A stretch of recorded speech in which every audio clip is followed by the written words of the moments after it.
Netflix is hardly a stranger to race-swapping controversy, having quite famously turned the Norwegian Jarl Håkon Sigurdsson into a black woman in the ever more hilariously incorrectly named Vikings show.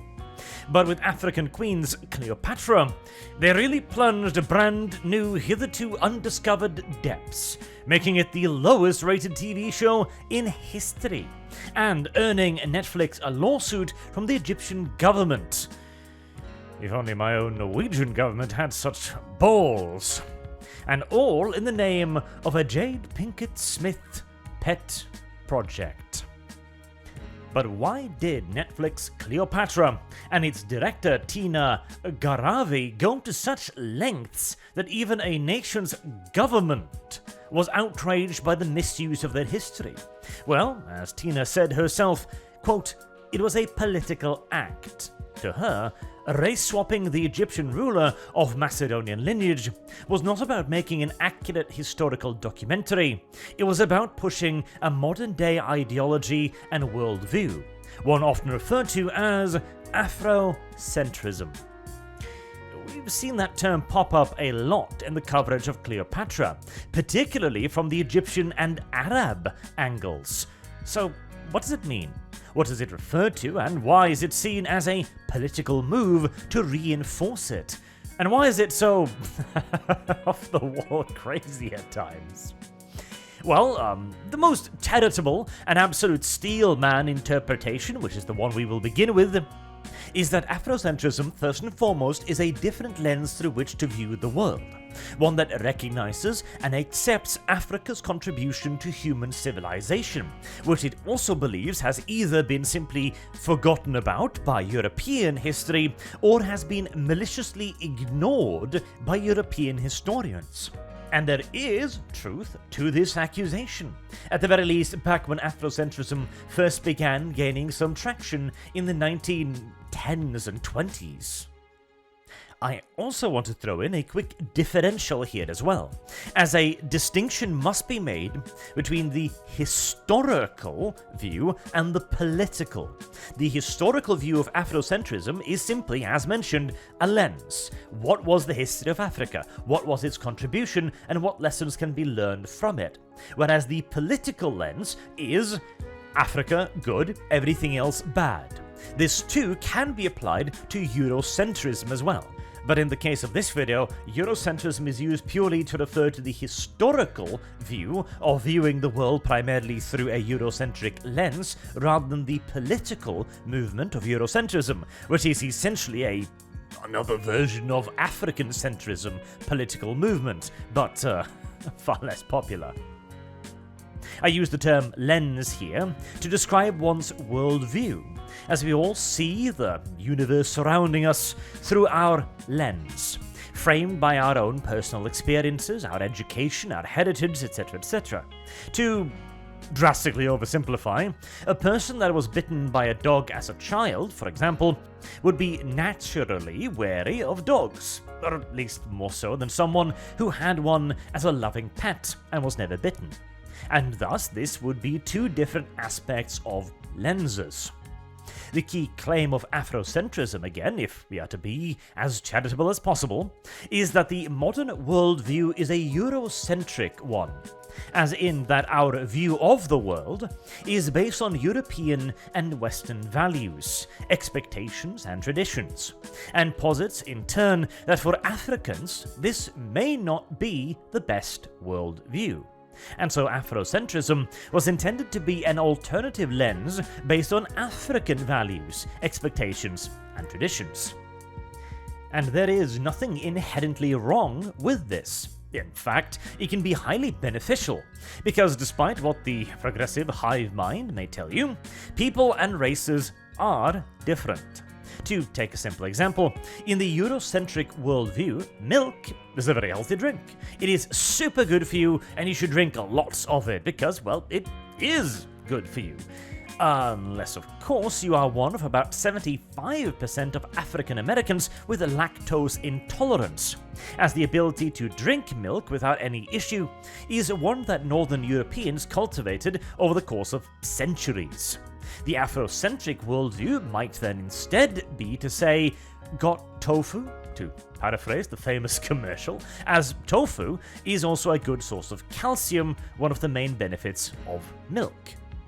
Again, we're oversimplifying and, minimalizing things here somewhat to make it easier to grasp, but this would be a positive view of the ideology, making the lens into something intended to benefit the user and help them adapt better to their circumstances, by using their history, their heritage, and the traditions to come up with an idea of what is likely to be best for them. Which leads us to the second point. Africa, for most of its history, had, very little actual history, as despite being a continent some 3 times larger than Europe, or maybe because of it, it produced relatively few major and advanced civilizations, with the capacity and the interest for recording their own history in a way that we can easily see today. Furthermore, modern history, as in the last 500 or so years or so, has been near completely and absolutely dominated by Europe and the West, culminating in the Age of Imperialism, where Europe and its nation-states exerted absolute, unquestionable dominance over the entire globe. In other words, we know a lot about European history, because it has been the focus of just about everyone for the last 5 centuries. But the reverse of this is, of course, that we know very little about African history, beyond a few rare exceptions like Egypt, because all eyes were on Europe. Again, the steelman position on Afrocentrism would be that they are seeking to rediscover that African history. Not to take anything away from anyone, but to make something of their own from what has already come to pass, and build upon it from the bottom up to form the foundation of this new lens, as there will undoubtedly be valuable lessons to learn from African history. But this is where we run into a problem, as near exclusively Afrocentrism focuses not on the constructive and positive to rediscover and form African history, but rather on the negative and destructive victimhood narrative of Africa somehow being unfairly and maliciously targeted by Europe that never actually invented or created anything, but rather stole it all from Africa. And so instead of creating something, or more correctly, rediscovering something, Afrocentrism focuses on claiming and occupying what is already widely known. We see this again and again in modern media. Cleopatra, making a Macedonian ruler of Egypt black, is but the latest example. And the people doing it are entirely aware of it as well, describing it as taking up space, or straight up occupying other people's history. This is why a Danish mermaid is now black, why a Norwegian jarl is a black woman, and why British 1500s nobles is also, you guessed it, black. This in turn is because Afrocentrism is poisoned by its, dare I say it, unfavourable and jealous comparison to Europe, which leads it to adopt a highly uncharitable and combative view of it. In the eyes of many scholars of Afrocentrism, everything European is inherently bad and tainted. It is white supremacy, all of it, which is what leads to insane headlines like, "Rational thinking and hard work are white values." I feel like the Asians might have a thing or two to say about that, but details, as despite claiming that these things are white values, Afrocentrism cannot at the same time bring itself to reject all of it either, as they have not yet built anything with which to replace it. It has, in essence, skipped a step. Instead of building the African lens and then comparing it to the European one and going, okay, well, this aspect is better than this aspect, so we're going to keep it and switch it out, instead, they are simply claiming everything in the European lens as actually being African. This has in turn led to the fascinating practice of claiming, again, that all good things were originally African. For example, that Greek civilization was just stolen and copied from the Egyptians. which the Afrocentric worldview considered to be African first rather than Egyptian. This is the idea of Pan-Africanism, something we will return to a little bit later, but again, the view is that Europe and the West simply stole Africa's civilization, that everything we have now, our democracy, our technology, our wealth, and some of the more extreme individuals will even claim that we have fabricated our own history in order to cover up that we stole it all from a superior race of Africans hundreds of years ago. I mean, honestly, I would be very impressed if we'd managed to pull that off. I shouldn't joke, this is a very serious video, and I already have one bad boy point from YouTube after criticizing Disney. That was where I was last week, incidentally, in case you didn't know. But to return to the point, this in turn justifies them, the Afrocentrists, doing what we supposedly did to them then to us now, leading us to the current years, we was Vikings. And of course, this is not seen as a terrible thing, like when it supposedly happened to them then, but as a good thing, as inherently moral in fact. As there is nothing wrong about stealing from the thieves who robbed you, now is there? They are merely reclaiming what we took, right?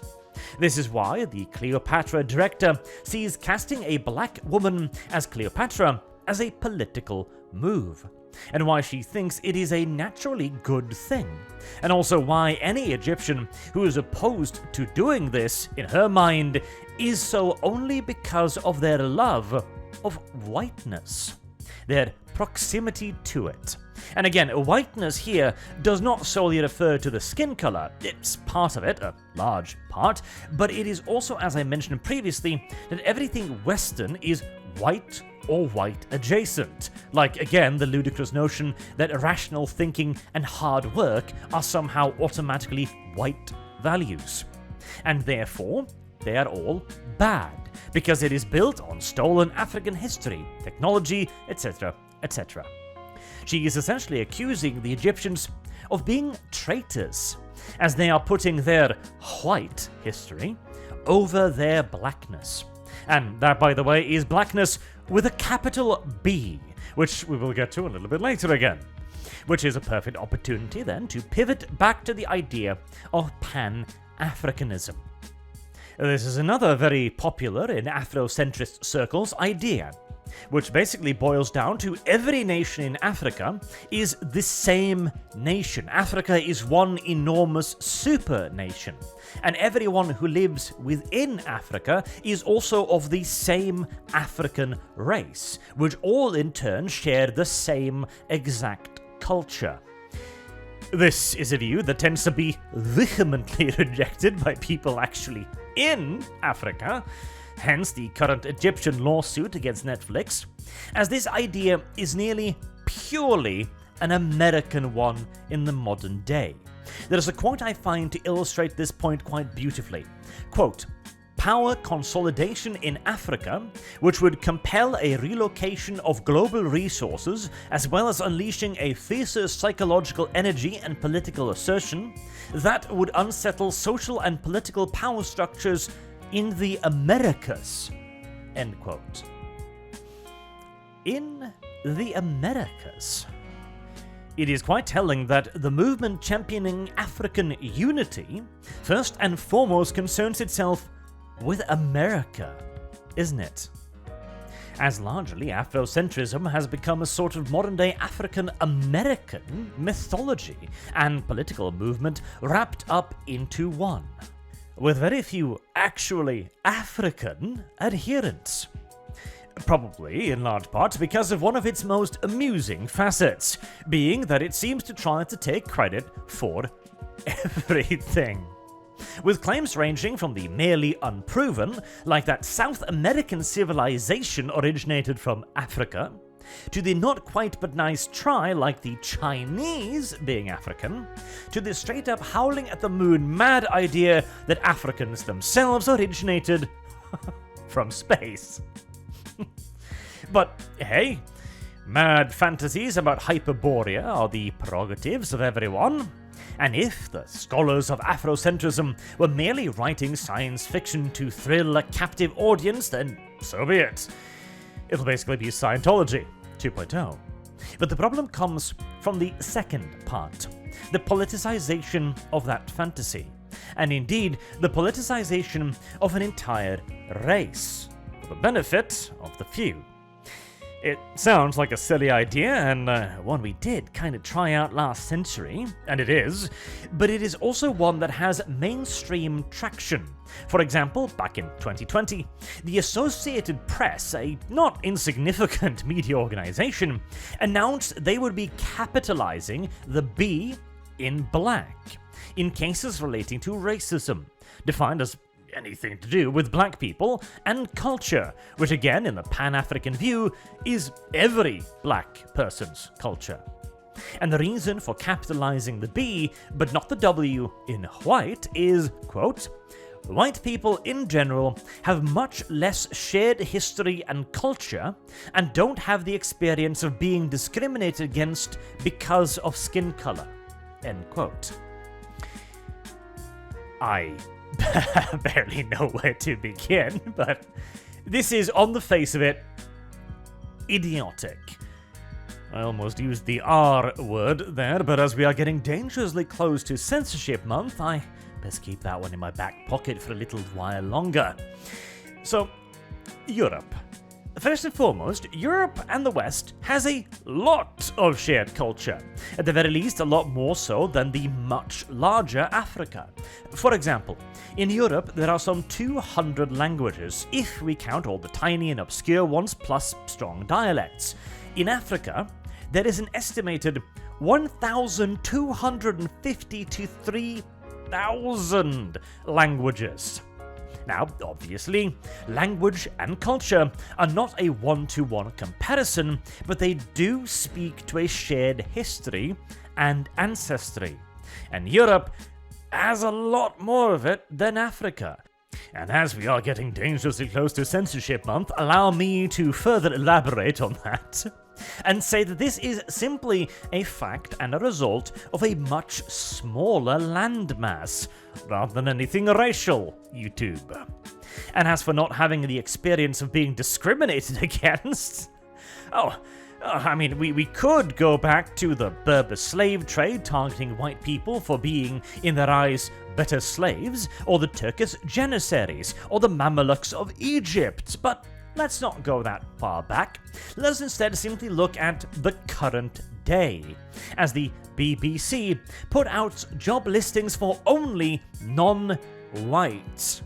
Then they continued to do this in flagrant violation of British law, which was apparently waived in this case due to reasons of positive discrimination, one must assume, and the BBC are still doing it now. And hey, let's not take the official policy of a major government-controlled TV channel for proof. Let us see what the capital B Black movement thinks itself. Quote, "White people should be feeling miserable. It is literally impossible to be racist to a white person. Why, white shame is a term everyone should learn. Can the government exclude white people on account of their race?" And so on, and so on. The discrimination against white people is not just a matter of history, it is a matter of today. And it leads, of course, precisely to where you would expect it to. When you tell people that because they are of a certain race, then they have been victimized all of their life by another race, they will do what history has always taught us they do. And this goes for every group. And even on the few occasions where this is called out, consequences are few and far between, and the excuses are plentiful. But beyond the clear and inherent nonsense of the Associated Press's statement, this also shows us the result of Afrocentrism as a political movement, one expressly founded on the idea of being historically aggrieved by another group of people. And, not to pull the mid-century Germany card again here, but we already know what this looks like, and we already know where this leads. Black power is no different in its means, or aims, or goals than white power, as, well, the purpose is in the name. Power, be it financial or political. For example, California has started a reparations task force, which is expected to conclude that billions of dollars should be paid to the descendants of slaves by a state that was never a slave state. California was founded as a free state. Or another example of using one's status as a protected minority to avoid criticism and advantage those similar to one's self. The now ex-mayor of Chicago, Lori Lightfoot, is the actual factual avatar of this. She blamed, quote, 99% of criticism leveled against her on sexism and racism, even as she refused to give interviews to white reporters, granting them only to those with the correct complexion, a stance that she would later double down on. And when she was eventually ousted from her position, I'm sure you can guess what the reason was in her view. This, in the end, is the inherent problem with Afrocentrism and any ideology that focuses entirely on one's inherent characteristics. When you argue for something based on what you are rather than who you are, you will inevitably end up in an extreme and collectivist position, which will then in turn transform itself into a self-serving position, as the majority of that collective will always seek its own benefit. There's nothing evil or wrong about that. It is simple human nature. But it is also the bane of this sort of political worldview, and why it always, inevitably, descends into discrimination against those who are not of the group. Which, finally, after a long and twisted path, leads us back to our answers. The things we just discussed is the reason why casting a capital B black woman as Cleopatra is a political move, why those against it are infested with whiteness, and why any critique against the show is, of course, racism. The great shield and spear of Afrocentrism, which, despite its laudable initial goals of rediscovering Africa's rich history and heritage, has become the very thing it claims to fight against. A racial power movement bent on taking what is somebody else's and using it all to benefit itself and disadvantage the other. We already know where this story goes. The only question is how long it will take us to relearn the lesson of history this time. But that is all I've got for today. Hopefully this will be a bit illuminating for those of you wondering what exactly Afrocentrism is and why it's being used in this particular way, because it is important also to differentiate between the actual usage of an ideology and its, at least initially, laudable ideals. Until next time, I have been Arch. Thank you all very much for watching, and I hope to see you all again soon. Have a good day.